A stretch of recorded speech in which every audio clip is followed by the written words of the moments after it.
Rajasthan north ইন্ডিয়ার মরুভূমিতে অবস্থিত। আর এটা এমন এক রাজ্য যার প্রতিটা কর্নারে কিছু না কিছু স্পেশাল আছে। এখানে ভারতবর্ষের ইতিহাসের সবচেয়ে বড় চ্যাপ্টার জুড়ে রয়েছে, কিন্তু সব মুদ্রারই দুটো দিক আছে। ঠিক তেমনই রাজস্থানের একদিকে যেমন সৌন্দর্যতা আছে, অন্যদিকে অনেক অন্ধকার রহস্য যেন এই মরুভূমির মাটিতেই লুকিয়ে আছে।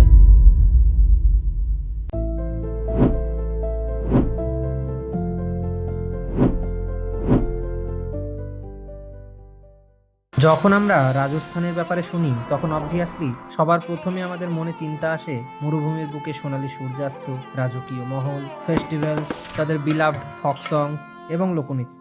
কিন্তু যদি আমি আপনাদেরকে ইতিহাসের কথা বলি তাহলে রাজস্থানের গ্রেটনেস তার মজবুত দুর্গগুলিতে। যেমন চিত্তরগড় দুর্গ হলো ভারতের বৃহত্তম দুর্গ, কুম্ভলগড় দুর্গ এর প্রাচীর হলো বিশ্বের দ্বিতীয় দীর্ঘতম প্রাচীর, রণথম্বর দুর্গ এটি একটি গভীর জঙ্গলের মধ্যে অবস্থিত, আমের দুর্গ জয়পুরে অবস্থিত দুর্গটি হিন্দু এবং মুঘল স্থাপত্যের মিশ্রণ, জয়সালমের দুর্গ এটি সোনার কেল্লা নামেও পরিচিত।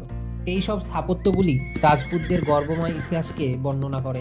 রাজস্থানের প্রতিটা শহর বিশেষ কিছু বিশেষত্ব রাখে, যেমন জয়পুরের পিঙ্ক চাম, উদয়পুরের চমৎকার সুন্দর ঝিল, যোধপুর দ্য ব্লু সিটি। প্রতিটি জায়গা নিজস্ব একটি গল্প আছে যা সাহসিকতা, ভালোবাসা এবং স্যাক্রিফাইসে ভরা। এখানকার প্রতিটা ফেস্টিভ্যাল যেমন তেজ, দিওয়ালি, ডেজার্ট ফেস্টিভ্যাল গোটা বিশ্বকে আজও আপ্লুত করে। রাজস্থানের বাজারের কথা বললে সব প্রথমেই আসে জহুরি বাজার, বাপু বাজার ইত্যাদি। বিভিন্ন রং বেরঙের হ্যান্ডক্রাফট, জুয়েলারিজ, কাপড় প্রভৃতি মানুষ বহু দূর থেকে কিনতে আসে এখানে।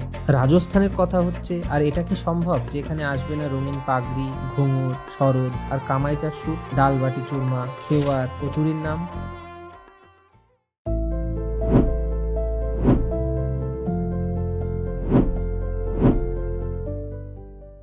রাজস্থান হলো এমন একটি জায়গা যার প্রত্যেকটি গলিতে আপনি একটু নতুন অনুভব পাবেন। এটা হতে পারে একটি ফক সং বা একটি পুরাতন লোককথার রহস্য। সত্যি বলতে এটা এমন একটা state where you can smile in fear or get scared while laugh. এই অন্ধকার রাজস্থানের বুকেই দাঁড়িয়ে আছে সবচেয়ে নিঃশব্দ রহস্য। জয়সালমের থেকে মাত্র 18 থেকে 20 কিলোমিটার দূরে সাউথ ওয়েস্টের একটি পরিত্যক্ত গ্রাম, নাম Kuldhara. Believe it or not, এটা এশিয়ার সেকেন্ড মোস্ট হন্টেড প্লেস এবং ভারতবর্ষের মোস্ট হন্টেড ভিলেজ।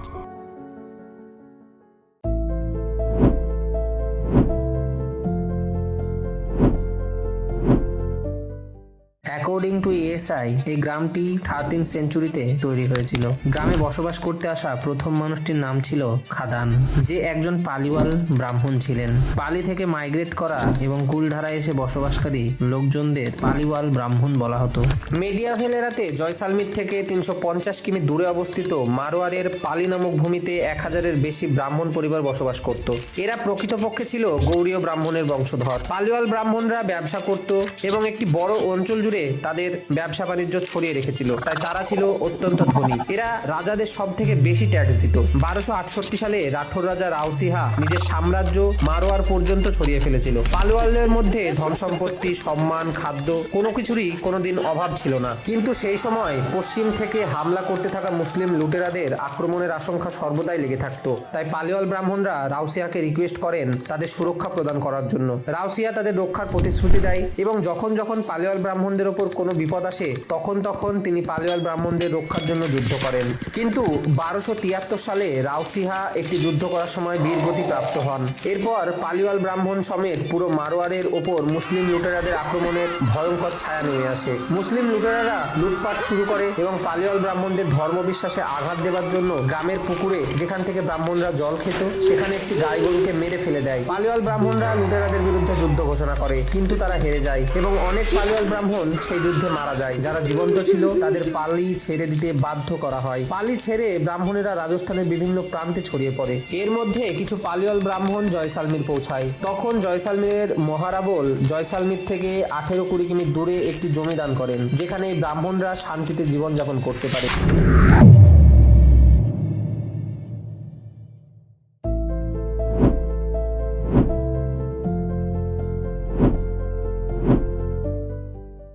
কিন্তু এই বালিময় জমিতে জীবনযাপন শুরু করা ছিল বেশ কঠিন। তবে পালিওয়াল ব্রাহ্মণরা ছিল শিক্ষিত, পরিশ্রমী কৃষক এবং সুদক্ষ ব্যবসায়ী। সেই সময় মানুষের বসতি প্রধানত জলাশয়কে কেন্দ্র করেই গড়ে উঠত। জয়সালমীরের 50 কিমির মধ্যে শুধুমাত্র কাকনি নদী প্রবাহিত হতো। এই জন্য সমস্ত প্রতিকূলতাকে জয় করে পালিওয়াল ব্রাহ্মণরা কাকনি নদীর তীরে গড়ে তোলে তাদের এক নতুন সমৃদ্ধ জনবসতি। এখানে গরম ব্যাপক ছিল, তাই তারা মাটি ও চুন দিয়ে খুব সুন্দর বড় বড় ঘর বানায়। বালুকাময় পৃথিবীতে তারা অ্যাডভান্স জল সংরক্ষণ ব্যবস্থার বিকাশ ঘটায়। তাছাড়া কুয়ো ও সেচ কার্যের জন্য আর্টিফিশিয়াল ওয়াটারওয়ে তৈরি করে এবং দেখতে দেখতে যে জমি কখনো পতিত জমি ছিল সেখানে সবুজ ক্ষেতের আগমন ঘটায়। এই ব্রাহ্মণেরা এই জমিতে ধান ও গমের মতো শস্য চাষ করত। পালিওয়াল ব্রাহ্মণরা ছিল আর্ট লাভার। এই জন্য তারা মাটি দিয়ে তৈরি সুন্দর বাসন রাখতো তাদের কাছে, যার উপর খুব চমৎকার ডিজাইন করা থাকতো। তাছাড়া দেওয়ালের উপর খুব সুন্দর ভাস্কর্য করা থাকতো। এখানে রীতি নীতি সবকিছুই ফলো করা হতো।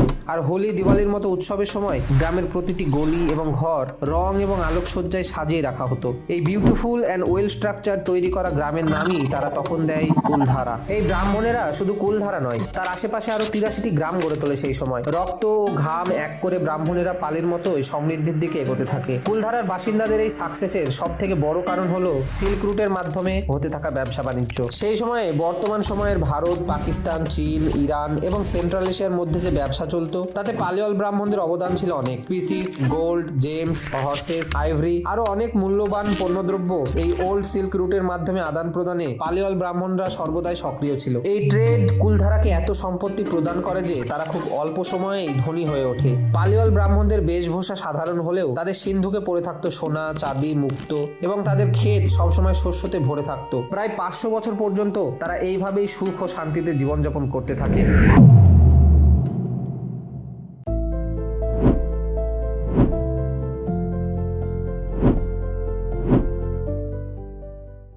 17th সেঞ্চুরিতে এখানকার পপুলেশন ছিল 1500, কিন্তু এরপর সেখানে এমন কিছু হয় যার ফলস্বরূপ পরবর্তী 150 বছরে পপুলেশন খুব দ্রুত কমে যায়। তখন সেই পপুলেশন 1500 থেকে 800 হয়ে যায়। দেখতে দেখতে 1890 সাল পর্যন্ত এখানকার জনসংখ্যা হয়ে যায় মাত্র 50টি। কি এমন হয়েছিল যে লোক ডে বাই ডে এখান থেকে উধাও হয়ে যাচ্ছিল? এটি কোনো সাধারণ গ্রাম নয়, কারণ রাজস্থানের লোকালসরা এখনো বলে প্রায় 200 বছর আগে, স্পেশালি 1825 সালে এই গ্রামে বসবাসকারী প্রতিটি মানুষ একসাথে এক রাতে রহস্যমূলকভাবে উধাও হয়ে যায়। সব থেকে মিস্টিরিয়াস ব্যাপারটি হলো কেউ জানে না কেন ও কিভাবে গ্রামের সকল মানুষ একসাথে হারিয়ে গেল।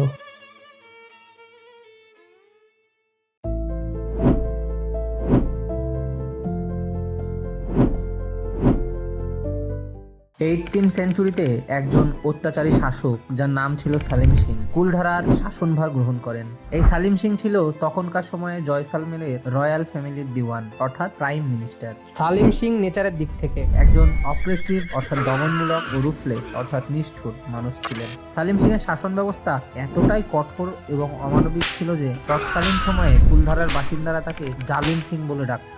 সালিম সিং অত্যন্ত নিষ্ঠুরতার সাথে কর আদায় করত এবং যারা বা যে পরিবার ট্যাক্স দিতে অসমর্থ থাকতো তাদের এই সালিম সিং জনসমক্ষে অপমানিত করত। তাছাড়াও সময়ে ট্যাক্স না দিতে পারলে সেই ব্যক্তির সম্পত্তি কেড়ে নেওয়া হতো। তৎকালীন সময়ে জয়সালমীর শাসকের অধীনস্থ সমস্ত গ্রাম থেকে সালিম সিং ট্যাক্স আদায় করত অত্যন্ত কঠোরভাবে সাথে। সালিম সিং এর সেনা গ্রামে ঢুকে শস্য, পশু এমনকি গহনাও লুটে নিত। সালিম সিং পালিওয়াল ব্রাহ্মণদের সমৃদ্ধি দেখে তাদের উপর ট্যাক্স বহু গুণ বাড়িয়ে দিয়েছিল। তা সত্ত্বেও কুলধারা শান্তিপ্রিয় বাসিন্দারা সমস্ত ট্যাক্স পরিশোধ করে শান্তিপূর্ণ জীবনযাপন করছিল। কিন্তু কিছু সময় পর এমন কিছু হয় যা 500 বছর ধরে বসবাস করতে থাকা শান্তিপ্রিয় কুলধারার পালিওয়াল ব্রাহ্মণদেরকে নরক দর্শনে বাধ্য করে।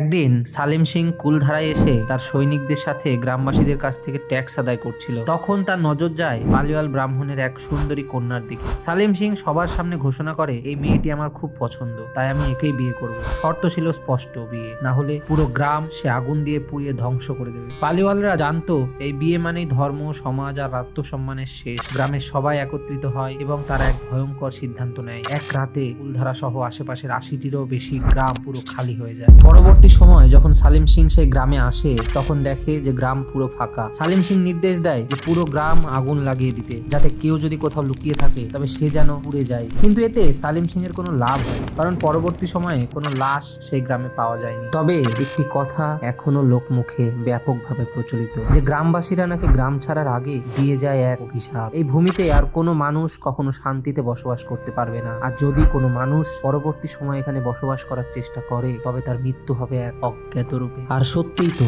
পরবর্তী সময়ে সালিম সিং এর মৃত্যু পুরো অজ্ঞাত রূপেই হয়। যদি আজও আপনারা সালিম সিং এর সেই মহলে যান তাহলে দেখবেন সব জিনিসপত্র এবং সাজগোজ প্রায় একই আছে।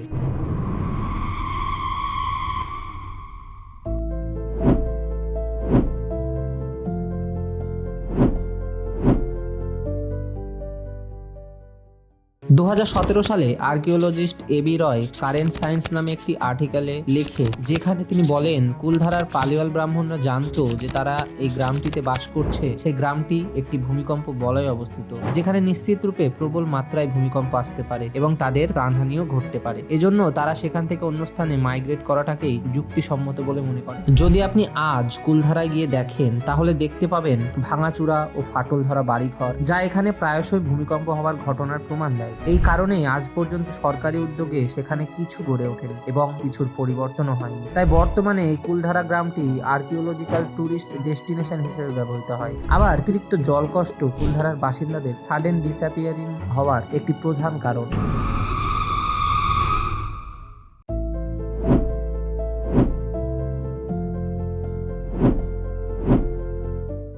কিন্তু যদি আপনি কুলধারার মানুষের এক রাতে হারিয়ে যাওয়ার বৈজ্ঞানিক ব্যাপারটিকে বিচার করেন তাহলে এটাও আপনাকে বিচার করতে হবে যে কুলধারায় আজও সালিম সিং এর মহলটি বিরাজমান।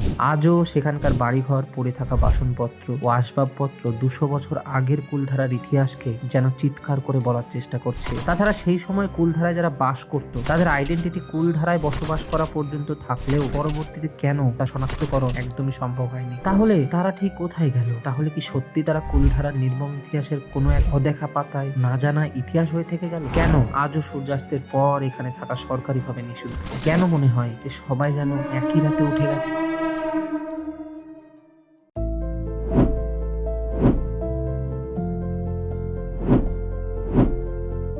সত্যি বলতে পুরো কুলধারায় রাত্রিকালীন সময়ে খুব রহস্যময় ও ভয়ানক। তবে বিশেষত দুটি প্লেস আছে যা কুলধারার মোস্ট হন্টেড প্লেস নামে পরিচিত। এক হলো সালিম সিং এর মহল। সালিম সিং এর প্রথম থেকেই 7 জন স্ত্রী এবং 1 ডজনের বেশি দাসী ছিল, যাদের সাথে সে তার হাভেলি বা মহলে থাকতো।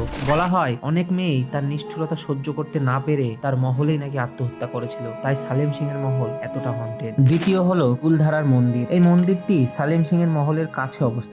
শোনা যায় এই মন্দিরেই সালিম সিং প্রথম ব্রাহ্মণের সেই মেয়েটিকে দেখে প্রেমে পড়ে গেছিল। রাজস্থানের বর্তমান বাসিন্দারা দাবি করে যে মাঝরাতে হাওয়া প্রবাহিত না হলেও সেখানকার ঘন্টাগুলি প্রায়শই বাজতে থাকে, আর ততক্ষণ বাজে যতক্ষণ না সূর্যের প্রথম কিরণ এই কুলধারার উপর পড়ে।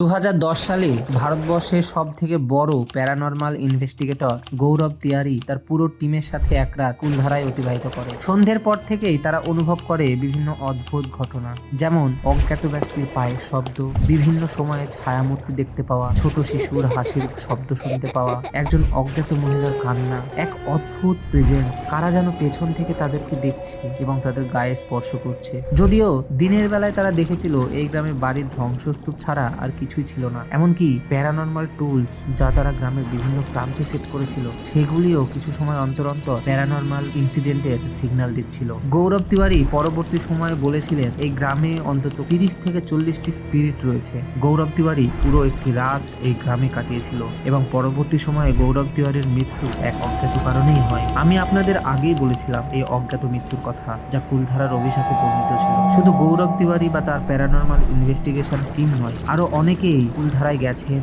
এবং তাদেরও সেম এক্সপিরিয়েন্স ছিল, something wrong in this place. এই গ্রামটিতে বিভিন্ন সময়ে বিভিন্ন বলিউড মুভির শুটিং হয়েছে, যেমন এজেন্ট বিনোদ, কালো। তবে কালো মুভির শুটিং এর সময় সিনি খারা, যিনি এই মুভির লিড অ্যাক্ট্রেস ছিলেন, তিনি যখন হোটেল রুমে এসে শুতেন তখন প্রায়শই তিনি রাতে স্বপ্ন দেখতেন কুলধারা গ্রামের পেছনের যে দেওয়াল আছে সেখান থেকে কারা যেন তাকে দেখছে এবং কোনো অশরীরী ছায়া তার যেন পেছনে ধাওয়া করছে।